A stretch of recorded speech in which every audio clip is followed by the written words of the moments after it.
Hi అందరికీ నమస్తేనండి. Today మా గార్డెన్లోని tomatoes అన్నీ ఇట్లా చూస్తూ ఉన్నారు కదండి, ఎలా వచ్చేసాయో క్రాక్స్. కాయలు అయితే వస్తున్నాయి కానీ ఎందుకో ఇలా క్రాక్స్ ఇలా పగుళ్ళు వచ్చేస్తూ ఉన్నాయన్నమాట. పచ్చిగా కోస్తే బాగానే ఉంటున్నాయి, కొంచెం పండిన తర్వాత కోద్దాము అనుకుంటే మాత్రం ఇలా అన్నిటికీ పగుళ్ళు వచ్చేస్తూ ఉన్నాయండి. ఏం చేయాలో అర్థం కావట్లేదు. ఫోన్లో ఎండలు ఎక్కువ ఉన్నాయా అంటే అంతగా ఎక్కువ అయితే లేవు, కానీ ఇలా పగిలిపోతూ ఉన్నాయి అన్నమాట. దీనికి ఏం మెడిసిన్ వాడాలి, ఏం ఏం బలం తగ్గిందా, ఏం వేయాలి అనేది కూడా నాకు అర్థం కాలేదనమాట ఈసారి.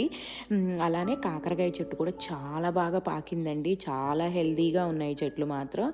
బట్ ఈ చిన్న చిన్న కాకరకాయలు రాను, పండిపోను. నేను రెండే కోసుకొని వచ్చానండి. ఇంకా చెట్టుని చాలా ఉన్నాయి, వాటిని చూస్తుంటే బాధేస్తుందనమాట.